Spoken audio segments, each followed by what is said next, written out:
En el principio, Dios creó el cielo y la tierra. Sin embargo, en la tierra no había forma ni vida. Una gran oscuridad cubría el mar, y el Espíritu de Dios flotaba sobre las aguas. Entonces Dios dijo: «Que haya luz». Y hubo luz en la tierra. Viendo que la luz era buena, Dios la separó de la oscuridad, llamando a la luz día y a la oscuridad noche. Así pasó la noche, y ese fue el primer día.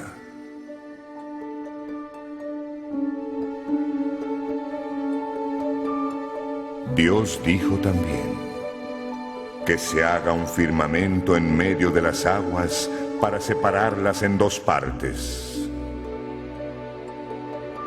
Y Dios hizo el firmamento separando las aguas que estaban debajo de él. De ese modo, Dios le dio al firmamento el nombre de cielo. La noche pasó y vino el amanecer. Ese fue el segundo día. Y Dios dijo también: «Que se junten las aguas debajo del cielo en un solo lugar y aparezca el suelo firme». Al suelo, Dios lo llamó tierra, mientras que para la aglomeración de las aguas le dio el nombre de mar. Él se dio cuenta de que era buena. Dios dijo: «Que produzca la tierra vegetación, plantas para dar semillas y árboles que den frutas». Y así se hizo. La tierra produjo vegetación, plantas que dan semillas de su especie y árboles que dan fruto. Y Dios vio que era bueno. Pasó la noche y vino el amanecer. Ese fue el tercer día. Dios dijo: «Que hayan luces en el firmamento separando la noche del día, sirviendo de señal para marcar los días, los años y las estaciones. Esas luces brillarán en el cielo iluminando la tierra». Y así se ha hecho. Dios hizo la luz mayor para gobernar el día, y la luz menor para gobernar la noche, e hizo también las estrellas. El Señor Dios fijó esas luces en el cielo para iluminar la tierra, para gobernar el día y la noche, separando la luz de la oscuridad. Y Dios vio que eso era bueno. Dios dijo: «Que el mar se llene de seres vivos y que en la tierra puedan haber seres que vuelen».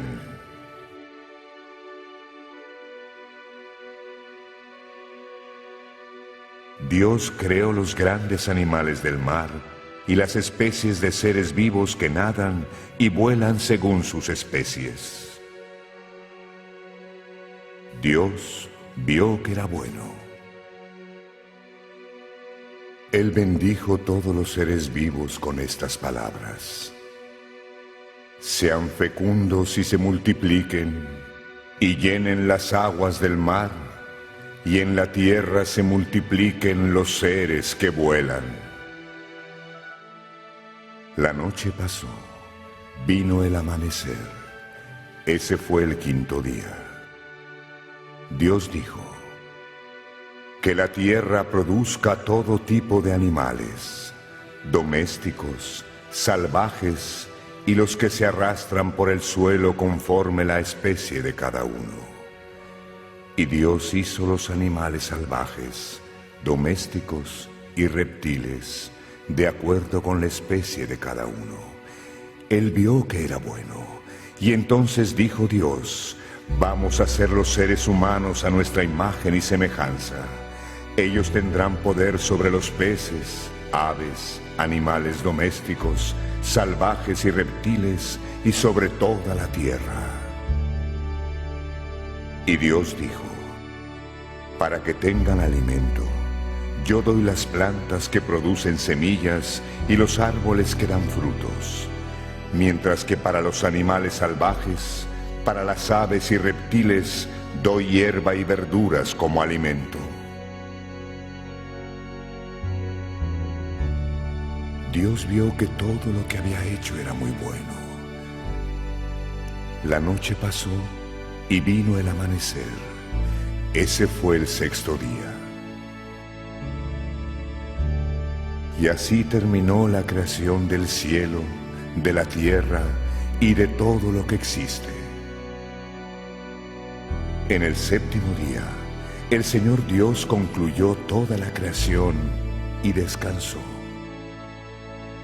Dios bendijo el séptimo día y lo santificó, porque fue en ese día que descansó de todo el trabajo de la creación.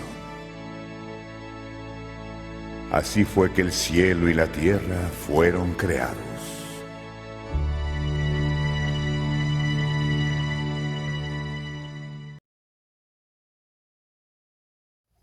Hola, buenas noches, sean todos bienvenidos nuevamente a este programa, donde estamos hablando sobre el mundo de la Biblia. Hace 8 días hablábamos de quiénes eran Adán y Eva. También tocábamos el tema sobre la razón versus la fe, es decir, la ciencia y la Biblia. Para eso tenemos nuevamente a nuestro padre Jason. Padre, si nos quiere complementar un poquito más de eso que hablábamos hace 8 días. Claro que sí, Duan, y queridos amigos, sean todos bienvenidos, como lo decía Duan, a este encuentro sobre el mundo de la Biblia. Bien, hace 8 días, como lo decías, Duan, hablábamos sobre la experiencia de la fe versus la razón. Hay un autor, un escritor, que decía que cuando uno entra a una iglesia católica nos han enseñado a quitarnos el sombrero, pero que no necesariamente cuando uno entra a una iglesia católica se quita la cabeza. Es decir, la experiencia de la fe tiene que ser una experiencia razonable, es decir, nosotros somos creyentes, la fe de nosotros iluminada lógicamente, porque nosotros tendríamos que ser creyentes, mas no crédulos, porque el crédulo cree en cualquier cosa, el creyente no. El creyente tiene una fe desde la lógica. Si Dios nos creó a imagen y semejanza suya y nos dio la inteligencia, la capacidad de razonar, hay que utilizarla en muchos acontecimientos y etapas de la vida.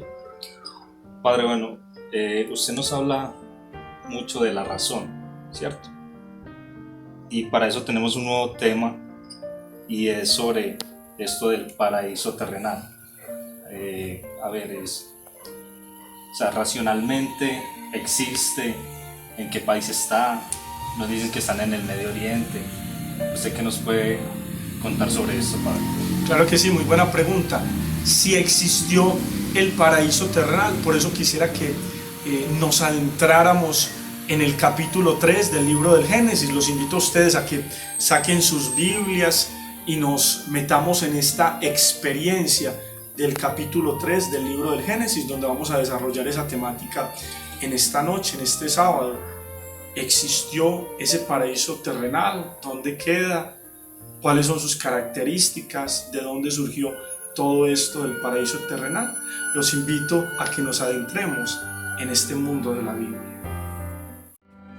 Bien, para adentrarnos en este capítulo 3 del libro del Génesis y abordar esta pregunta sobre si existió o no ese paraíso terrenal y dónde queda, vamos a coger algunos fragmentos del capítulo 3 del libro del Génesis, algunas perícopas.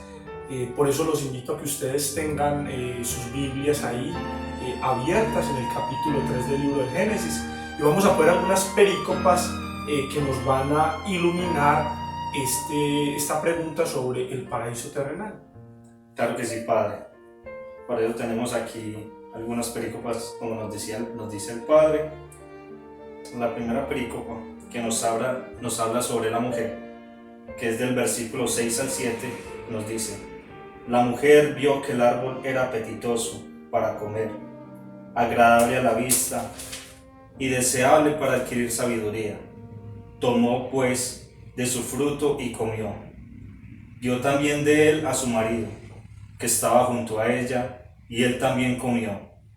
Entonces se abrieron sus ojos y se dieron cuenta de que estaban desnudos. Cosieron unas hojas de higuera y se hicieron unos taparrabos. Continuando con la segunda perícopa que nos habla de Dios, nos dice: oyeron después los pasos del Señor Dios, que se paseaba por el jardín a la brisa de la tarde. Y el hombre y su mujer se escondieron de su vista entre los árboles del jardín. Pero el Señor Dios llamó al hombre y le dijo: ¿dónde estás? Y éste respondió: oí tus pasos por el jardín, me entró miedo porque estaba desnudo y me escondí. La tercera perícopa que nos habla de la tierra, versículos 17 al 18. Al hombre le dijo: por haber hecho caso a tu mujer y por haber comido del árbol prohibido, maldita sea la tierra por tu culpa. Con trabajo sacarás de ella tu alimento todo el tiempo de tu vida. Ella te dará espinas y cardos, y comerás la hierba de los campos. Bien, ya nos adentramos en este capítulo 3. Ahora vamos a empezar a darle respuesta a nuestra pregunta. Lo primero que hay que decir es que estos textos fueron escritos hacia el siglo X antes de Cristo, es decir, 1000 años antes de Cristo, y que en la concepción fue concebido primero el capítulo 3 que el capítulo 2, simplemente que se le intentó dar como cierta lógica y por eso los colocaron en este orden. Pero en la concepción se concibió primero el capítulo 3 que el capítulo 2 del libro del Génesis. Por lo siguiente, estamos en el siglo X, como les decía, 1000 años antes de Cristo. ¿Cuál era la mentalidad que había? Era posiblemente, Duan y queridos televidentes, un beduino, un pastor que estaba con su esposa, estaba con sus hijos, estaba con sus animalitos. Y entonces la primera reacción de este pastor era la siguiente, lo que acabamos de escuchar cuando Duan nos leía esa parte sobre la mujer. Entonces el pastor se hace varias preguntas que en el fondo son algunas denuncias que el autor sigue haciendo. Entonces el pastor, el beduino, se hacía la siguiente pregunta: si el nacimiento de un nuevo ser debería de ser algo alegre, porque hay dolor en el nacimiento, en el parto, porque hay dolor si es algo tan bonito, porque está la sangre en el parto si es algo tan lindo. Recuerden que para los judíos la sangre también era signo de impureza, porque hay impureza en el nacimiento, que es algo tan lindo, porque hay una experiencia en definitiva de muerte frente a algo que es tan bonito. Porque frente a la mujer, si la mujer yo la amo, yo amo a mi mujer, diría ese pastor, yo amo a esos hijos, porque mi mujer es inferior a mí, porque era vista la mujer como algo inferior al hombre. Entonces esas eran como las denuncias que hacía el autor frente a este tema de la mujer, porque el parto duele, porque hay muerte en el parto, porque hay sangre, signo de impureza. La otra pregunta que se hace el pastor, seguro él tenía sus animalitos y salía al campo y todo esto. Vamos a ubicarlos primero en Palestina. Palestina era un lugar desértico donde producir fruto era casi que imposible. Por eso cuando Duan nos leía estos textos en el versículo 18, se dice que la tierra producía espinas y abrojos, es decir, porque si la tierra debería ser fruto de vida, la tierra también es como fruto de muerte. No produce nada, solamente polvo, espinas y abrojos. Porque si en la tierra los animales que me rodean debería ser algo lindo, porque una serpiente me pica, porque un lobo me mata a los animales, porque esos animales salvajes me pueden violentar y me pueden matar. Era como la denuncia que hacía este pobre beduino o este pastor del siglo X a.C. También porque el Dios de esta época era como un Dios ambiguo. Si Dios debería ser amor, misericordioso, un Dios cercano, porque Dios se ve como tan lejano. Porque si yo grito vida, vida, me llega la muerte, me llegan las enfermedades, se me mueren los seres queridos. Esa es en el fondo la denuncia que hace este beduino, que hace este pastor en este capítulo 3. Por eso en este capítulo 3 estamos viendo toda la cuestión de castigos y de pecados, porque el capítulo 3 lo que nos está mostrando era la vida que estaba llevando este pastor y este beduino. Entonces, ¿por qué se concibió primero? Precisamente por eso, era la realidad que este beduino estaba viviendo. Entonces, ¿por qué se concibió primero? Porque después, entonces el beduino o el pastor se hace la siguiente pregunta: bueno, ¿y cómo sería la vida sin ese dolor, con una tierra que produzca? Todo lo contrario a lo que yo estoy viviendo. Y eso es lo que nos cuenta el capítulo 2. Entonces nos cuenta lo siguiente: que ya la mujer no es inferior al hombre. Por eso fue sacada de una costilla, porque está entre iguales. Por eso el parto ya no duele, porque fue sacada de una costilla. Por eso la experiencia de la creación es la experiencia de vida. En Palestina había polvo, era desierto, nada producía.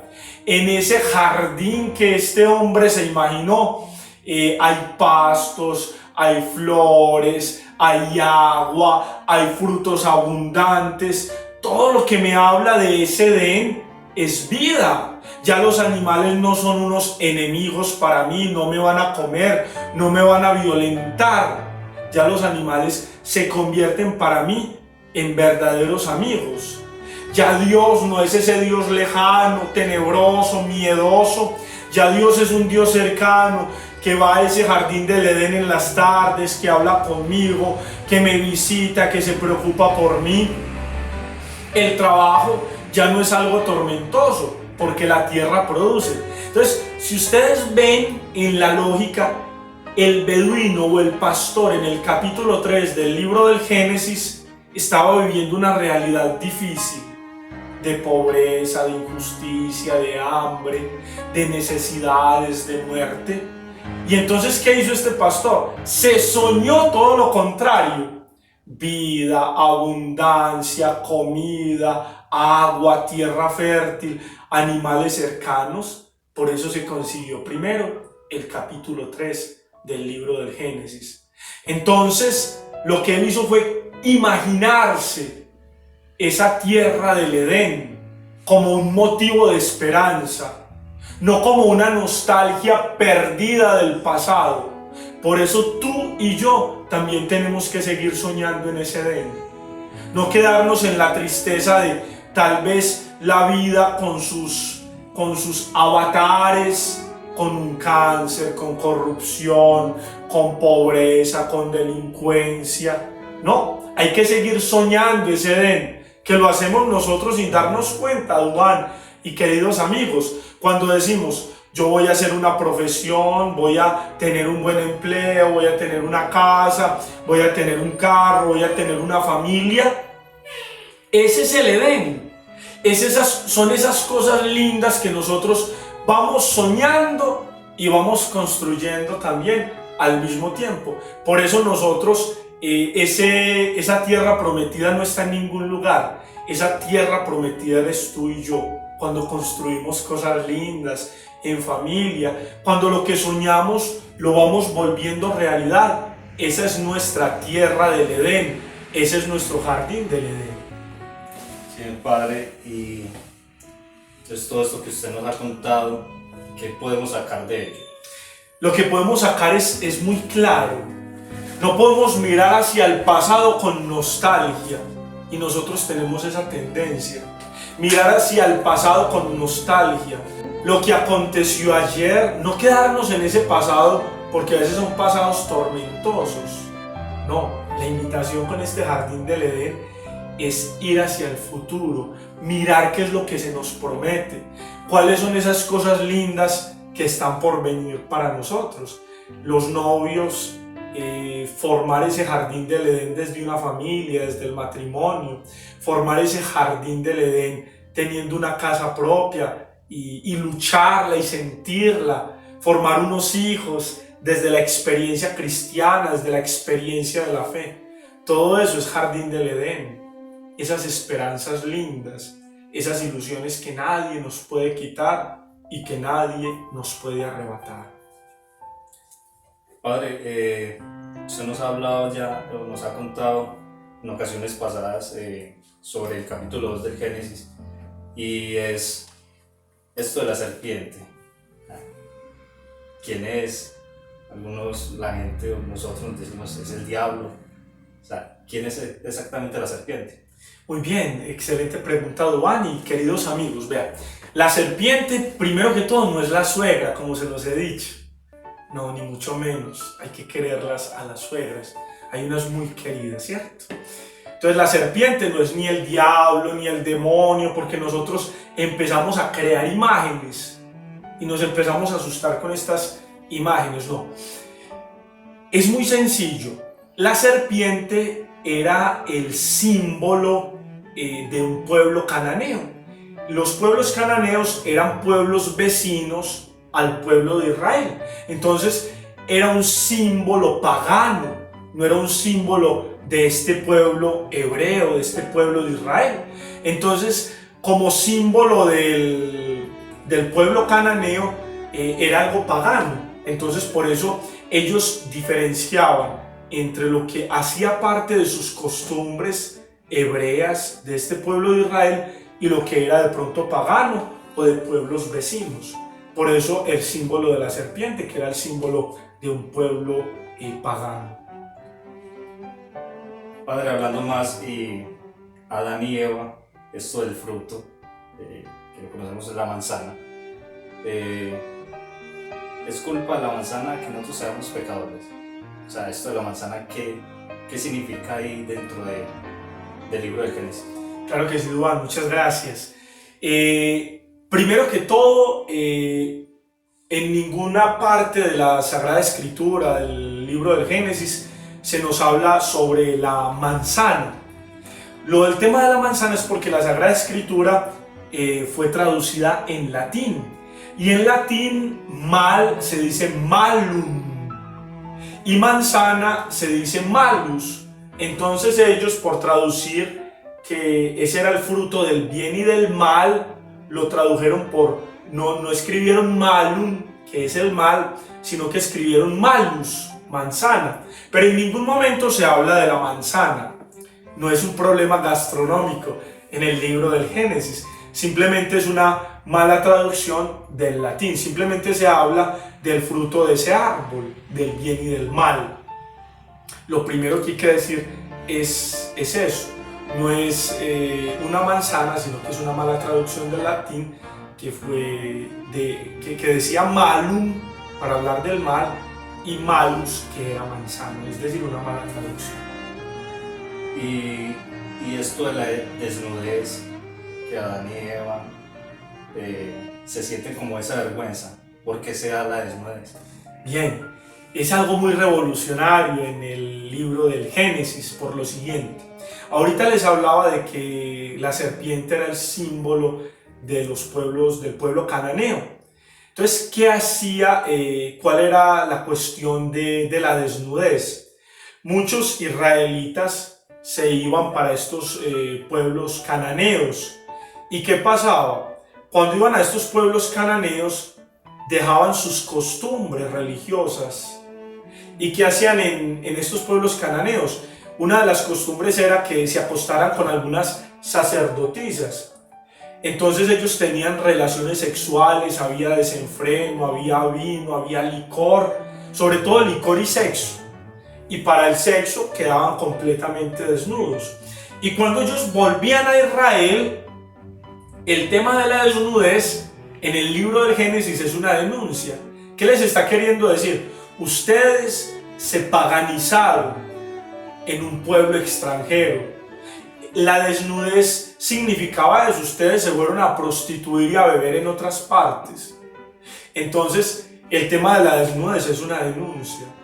No tengan esos desenfrenos sexuales, esos desenfrenos inmorales. No pierdan las sanas costumbres, las cosas que desde nuestra religión judía les hemos enseñado.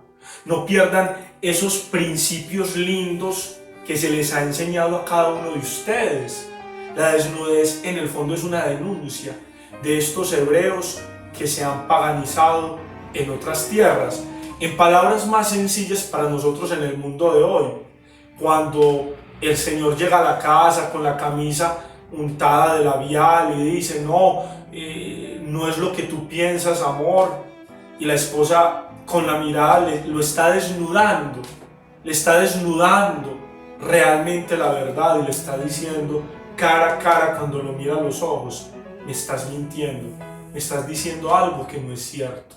Y con la mirada lo está desnudando, le está diciendo, no estás siendo honesto, no estás siendo honesta conmigo en esta relación de pareja. Es la misma denuncia que hace nuestro autor en el libro del Génesis. Bueno, Padre, usted nos da una conclusión sobre todo esto que ya nos ha contado sobre este capítulo 3 del Génesis. Claro que sí. ¿Qué es en definitiva el paraíso terrenal? Es esa esperanza que Dios nos da a cada uno de nosotros. Esa gente linda que tenemos a nuestro alrededor. Es la vida, es la salud, es una casa sencilla, humilde, pero que tiene amor. El paraíso terrenal, yo les contaba a algunos amigos ahorita que tú puedes tener la mujer más rica del mundo o el hombre más rico del mundo y estar viviendo una experiencia de infierno, tener miles de problemas. Y tú puedes tener una mujer sencilla, un hombre sencillo, pero estar viviendo un paraíso terrenal, porque te dan amor, te dan afecto, te dan lo que tú realmente necesitas. Eso es el paraíso terrenal. Uno no tiene que buscarlo en muchas cosas grandes. El paraíso terrenal es cuando nos comemos un helado y te digo te amo, cuando te abrazo, cuando nos comemos en la casa una comida sencilla que hace mamá, pero que lo hace con todo el amor del mundo. Cuando tal vez mamá, como se los decía en alguna Eucaristía, se quita el pan de su boca y te lo da con amor. Y aunque ella se quede sin ese pan, es la mejor comida porque tú estás bien. Ese es el paraíso terrenal. Esas personas lindas, esos acontecimientos lindos, esas experiencias lindas que yo vivo con la gente linda que me rodea. ¿Dónde está? ¿Dónde está la gente linda? Ahí está tu paraíso terrenal.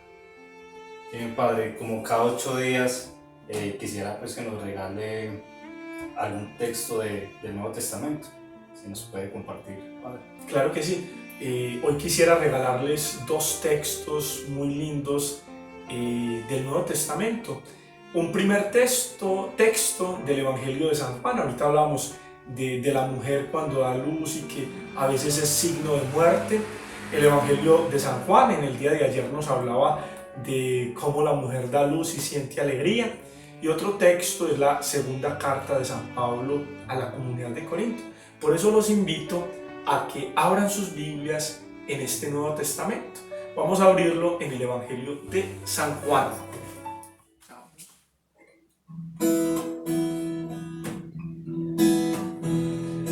Aún en la tormenta, aún cuando arrecie el mar, te alabo en verdad. Aún lejos de los míos, aún en mi soledad,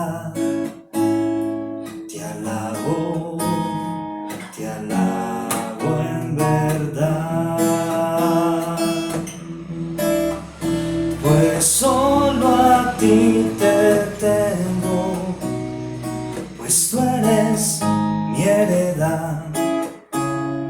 Te alabo en verdad, pues solo a ti te tengo, Señor, pues tú eres mi heredad. Te alabo en verdad.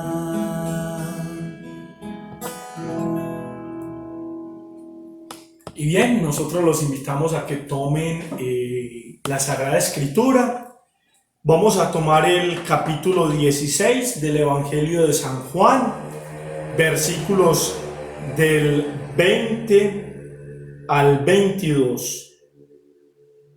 Dice de esta manera: en verdad les digo que llorarán y se lamentarán, y el mundo se alegrará. Estarán tristes, pero su tristeza se convertirá en gozo. La mujer, cuando va a dar a luz, está triste porque le ha llegado su hora. Pero cuando ha dado a luz al niño, ya no se acuerda del aprieto por el gozo de que ha nacido un hombre en el mundo.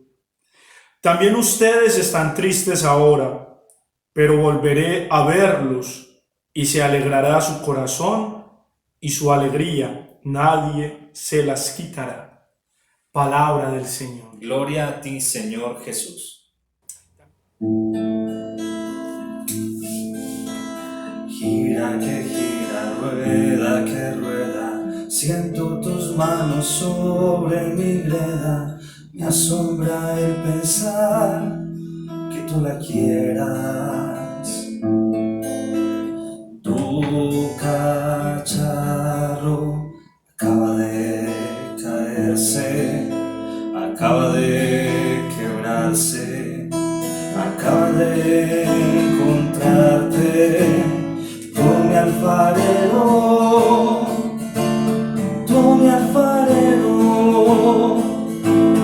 toma mi barro y vuelve a empezar de nuevo. Tú mi alfarero,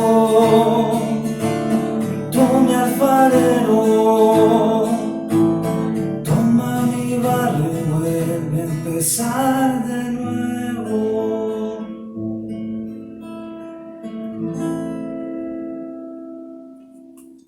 Yo los invito a que tomemos la segunda carta de San Pablo a la comunidad de Corinto, que dice de la siguiente manera. Capítulo 4, segunda Corintios, capítulo 4, versículos del 7 al 12, para que sigan las lecturas en sus casas. Dice de la siguiente manera: pero llevamos este tesoro en vasijas de barro, para que aparezca que una fuerza tan extraordinaria es de Dios y no de nosotros. Apretados en todo, mas no aplastados, apurados, mas no desesperados, perseguidos, mas no abandonados, derribados, mas no aniquilados. Llevamos siempre en nuestros cuerpos por todas partes la muerte de Jesús, a fin de que también la vida de Jesús se manifieste en nuestro cuerpo. Pues aunque vivimos, nos vemos continuamente entregados a la muerte por causa de Jesús, a fin de que también la vida de Jesús se manifieste en nuestra carne mortal. De modo que la muerte actúa en nosotros, mas en ustedes la vida. Palabra de Dios. Te alabamos, Señor. Y bien, Duván, acabamos de leer dos textos del Nuevo Testamento muy interesantes. Yo quisiera, como a partir de estos textos del Nuevo Testamento, retomar lo que hablábamos ahorita frente al libro del Génesis, cuando se nos hablaba de la mujer que daba luz y tenía como una experiencia de muerte. El Nuevo Testamento nos muestra esa experiencia de dar a luz como una experiencia que da alegría. Yo creo que nosotros esta experiencia la vemos en lo cotidiano de la vida, cuando tenemos obras de caridad, cuando enseñamos al que no sabe, cuando colaboramos y aportamos con un granito de arena para que nuestra sociedad sea más digna, sea más justa, sea más equitativa.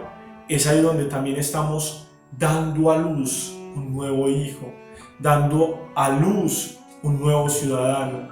Por eso ustedes nunca pierdan la esperanza, nunca pierdan esas palabras lindas para educar, para formar, para corregir, para incentivar la experiencia de la fe. Porque cada que actuamos de esta manera linda, estamos creando nuevos ciudadanos, estamos dando a luz esos seres lindos que van a crear sociedad en la responsabilidad, en la honestidad y sobre todo desde la experiencia de la fe.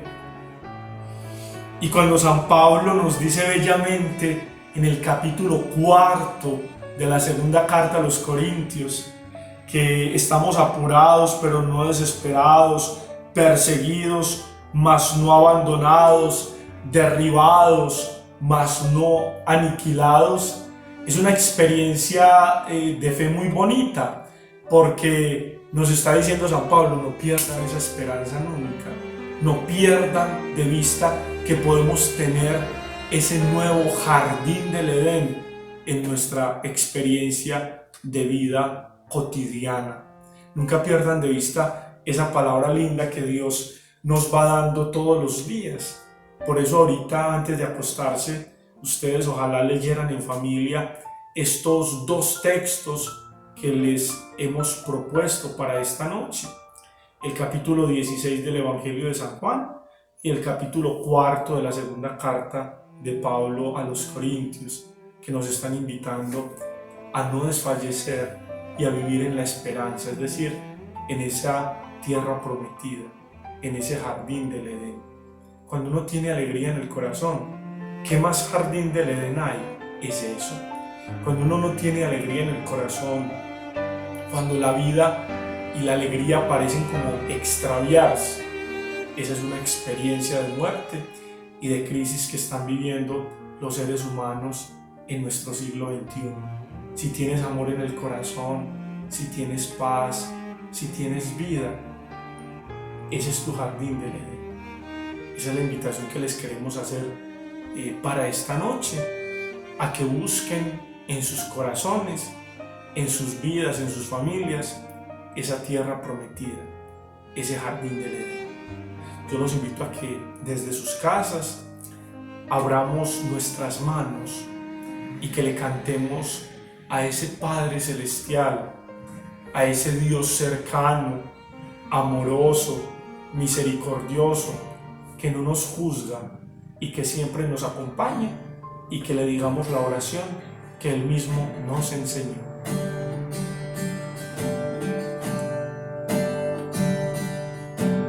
Padre nuestro que estás en el cielo, santificado sea tu nombre. Venga a nosotros tu reino y hágase tu voluntad, así en la tierra como en el cielo. Danos hoy nuestro pan de cada día. Perdónanos como perdonamos a los que nos ofenden. No nos dejes caer en la tentación y líbranos del mal. No nos dejes caer en la tentación y líbranos del mal. Amén.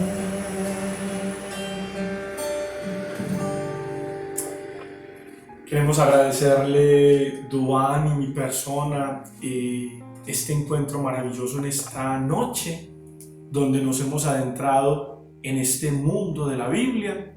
Dentro de 8 días les recordamos que no vamos a tener la catequesis a las 8 de la noche, porque nos vamos a encontrar a las 5 de la tarde. Próximo sábado no hay catequesis a la noche, a las 8 de la noche, sino que nos vamos a encontrar a las 5 de la tarde para vivir esa experiencia de Pentecostés. Los invitamos a esa mini vigilia de Pentecostés. Están todos cordialmente invitados. Nuevamente agradeciéndoles a ustedes esa sintonía y ese amor que tienen para con este programa del mundo de la Biblia. Les voy a dar la bendición. Espero que pasen una feliz noche en familia. El Señor esté con todos ustedes Y con tu espíritu. y la bendición de Dios Todopoderoso, Padre, Hijo y Espíritu Santo descienda sobre ustedes y me los acompañe siempre. Amén. En la experiencia cristiana podemos ir en paz. Aleluya, aleluya. Demos gracias al Señor. Aleluya, aleluya. Feliz noche para todos ustedes y que la Santísima Virgen María me los acompañe. Dios los bendiga. Próximo sábado, 5 de la tarde.